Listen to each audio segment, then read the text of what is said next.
1, 2, 3, 4, 5, 6, 7, 8. Hi guys! Next section about being an international student and being away from home. So first question that we have is, did moving to UK feel strange? I think I was more excited than anything. First of all, to start uni, and second of all, to be like on my own, because I felt like I was very sheltered as a kid and I didn't have like a lot of opportunities to go out by myself and to kind of like grow by myself and stuff like that. But my parents moved with me and we just brought all my belongings and stuff like that. Funny story, my mom left our rice cooker in Heathrow. What? The first time that, yeah. Wait. Yeah, so like we came with like probably 2 luggages each. So that was the quota of the flight, right? And then some hand luggage as well. And then the rice cooker my mom took as hand luggage. And then we left without it. And then like a week later, when we were unpacking, my mom was like, wait, we're missing something. Like that's how much stuff I had. And you guys didn't even and then we had to go back to realize Heathrow. it. Exactly, because we didn't cook for the first week. We were just like staying in hotels before I got into halls. How did you move? Like, what you remember? My parents came as well, and they were being super touristy and just taking pictures at every corner of Imperial. Is that your first time in London? I've been to London before because of like school trips or like for interviews or for some internships at Oxford that I just went to London with my parents as well, so it's not my first time. And I definitely agree with you, like it's more exciting than like scary or like strange to move to UK, because I think it took like 2 months before I was like, oh, I'm homesick. Because it's just so exciting. Yeah, that's true, and everything is new, and then you're legal as well, and you can go like clubbing and drinking and things you don't get to do. I thought you weren't legal. You weren't legal yet. Yeah, that's true. I was 17, but I mean, it was only a month. I only had to wait for a month. And you know, on Freshers Week, that all people have like clubbing events or like drinking mingle events, and for underage people, we have movie nights of Zootopia. I cannot. But yeah, it's so like sad for you guys to watch, especially when you're just 1 month away. Yeah, it's so annoying. What advice do you have for anyone who's about to come? Choose somewhere with a good Wi-Fi. For real though, because when I mean like when you're feeling homesick or when you want to keep in touch with your parents, like all you can do is just video call them.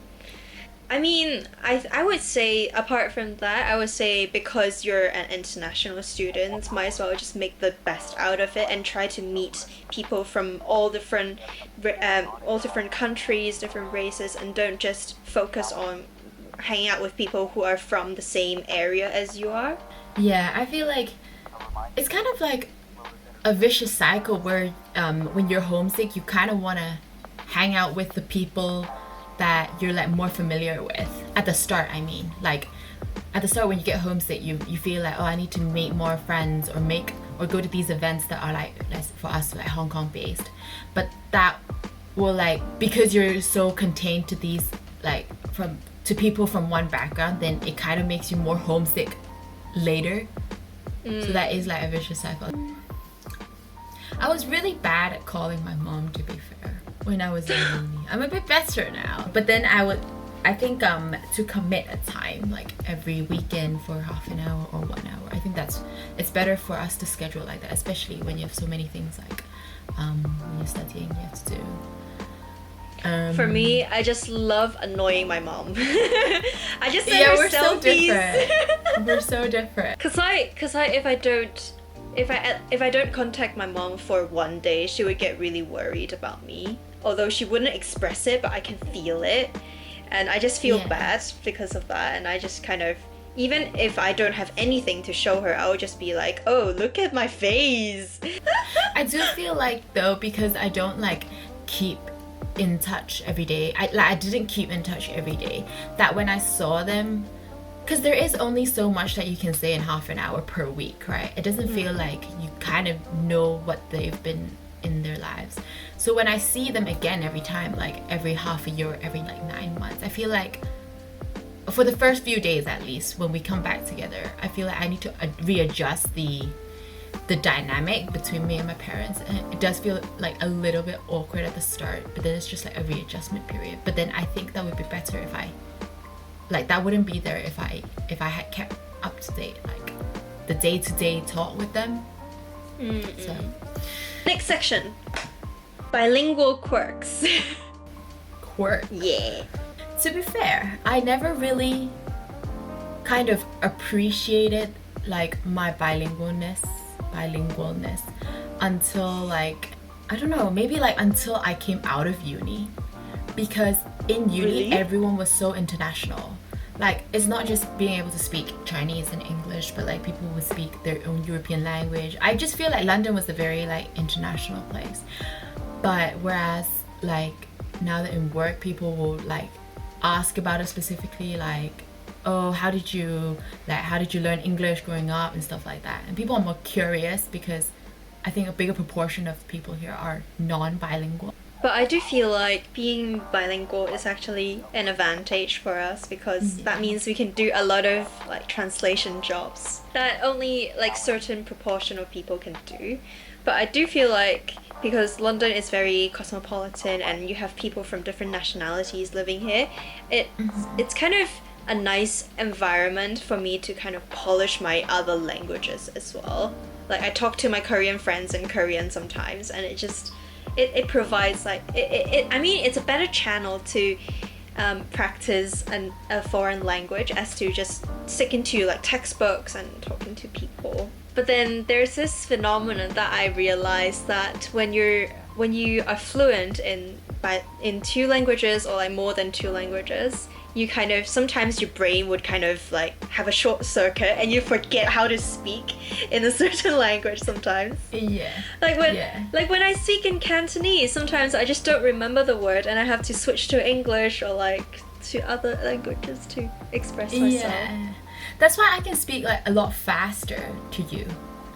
Because if I short circuit in one language, I can go to the other language. Yeah. Whereas if it's like to my grandma, I short circuit so much in Cantonese, like then I'll be like, me too. And also because I know that they're not completely fluent in English, and sometimes when I short circuit in Cantonese, sometimes when I speak with you, I just replace it with an English word. But I don't want to do that to them because they might not understand the word. But at the same time, I feel like if I'm trying too hard to translate everything into Cantonese, they would feel like I'm kind of looking down on them and think that, oh, you guys don't speak English, like that kind of stuff. So it's kind of a hard balance to find. What do you think about being bilingual in Hong Kong though? Because like there were a few times, like this was a long time ago, right, when I was in high school, where like so like me and my friends would speak English as it is, but then people would kind of give us looks once they realize like we speak Cantonese as well. Like, why are you entitled? Like, why are you trying to show off your English? That kind of thing. Like, I've encountered that a few times, which is quite like disheartening. Yeah, that is true. I know mean, if that you've happened had- to me as well. I got like sarcasm from there, like, 哇，你而家好叻啦，識講英文啦，呱呱聲啦咁樣。 Yeah. So I don't know, but then I don't know definitely where feel it comes from. Like, I don't know where this like sort of. It's not like you don't like it. It's not like they hate us for showing, but it's like this. Yeah, as you said, a sarcasm, because the culture in Hong Kong is that like parents do want to send kids to English-speaking schools, and if that favorism is there, then where does the culture come from that you also kind of have to be a bit like. I think dissing it at people the are same time. kind of scared that if we speak English all the time, that we would forget our root, which is our Cantonese, and they think that it's not a good thing for them because a lot of people have this kind of mindset that we should protect our local culture with everything going on right now.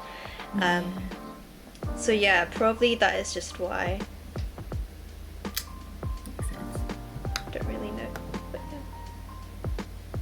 Next. Sometime before for my no for my you cut lah 呢段